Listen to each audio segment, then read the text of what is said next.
वैष्णव नवनीत प्रिया जी गोपाल जी की सेवा करता था, लेकिन उसके घर में इतनी दैन्यता थी कि एक बार का भोजन ही 3 बार में पाया जाता था, दोबारा बनाने की सामग्री नहीं इकट्ठी हो पाती थी।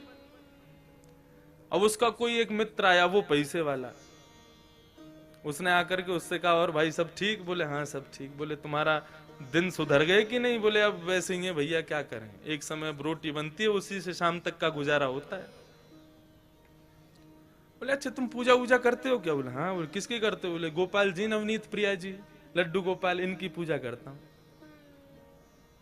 हंसने लगा मित्र, इनकी सेवा करते हो? अरे ये भी बेचारे जब इनको पूतना मारने आई ना, स्तनों में विष लगा के, तो ये भी नेत्र बंद करके शंकर जी से मदद मांग रहे थे कि पूतना के स्तन के विष को तुम पी जाओ। अरे जो अपनी रक्षा स्वयं नहीं कर पाते, तुम्हारी रक्षा क्या करेंगे? इनसे बड़े शंकर जी हैं, शंकर जी को लिया हो तुम, उनकी सेवा शुरू कर दो। अब बेचारा मरता क्या नहीं करता, सब कर लेते हैं।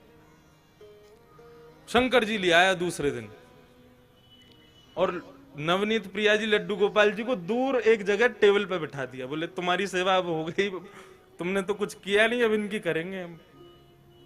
अब शंकर जी की पूजा उसने शुरू कर दी, खूब रुद्राष्टाध्यायी से अभिषेक आदि सब करने के बाद में अगरबत्ती जला करके और त्रिपुंड लगा लिया। पहले तो ऊर्ध्वपुंड लगा रहा था, अब त्रिपुंड लगा करके ओम नमः शिवाय जप करने लगा।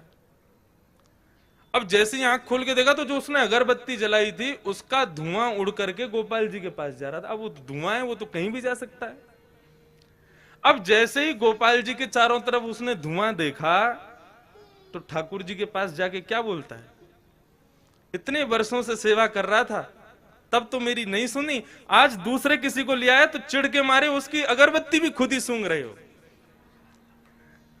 और ठाकुर जी को बोला तुमको यहां बैठने ही नहीं दूंगा, अलमारी में बंद करूंगा। जैसे ही ठाकुर जी को इस भाव से उठाया, ठाकुर जी प्रकट हो गए वहां पर, चरणों में गिर पड़ा। बोले महाराज आपने आज तक मुझे दर्शन नहीं दिए, शंकर जी के आती दर्शन कैसे हो गए? बोले देख ये भेद बुद्धि मत रख, मुझ में शंकर जी में कोई भेद नहीं है, और शंकर जी आए इसलिए दर्शन दिए ऐसा भी नहीं है।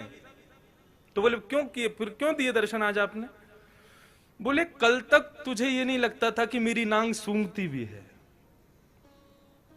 कल तक तुझे ये नहीं लगता था कि मुझे भी जलन हो सकती है, लेकिन आज तेरे भीतर ये भाव आया कि मैं चैतन्य हूं, ये अगरबत्ती मैं भी सूंघ रहा हूं, मुझ में भी एक जलनशीलता आई है, मतलब मैं साधारण मूर्ति नहीं, मैं चैतन्य हूं। जब तेरे हृदय में ये भाव आया तो मैं पीछे क्यों हटूं, मैं भी प्रकट हो गया, मैं भी क्यों मूर्ति तक रहूं?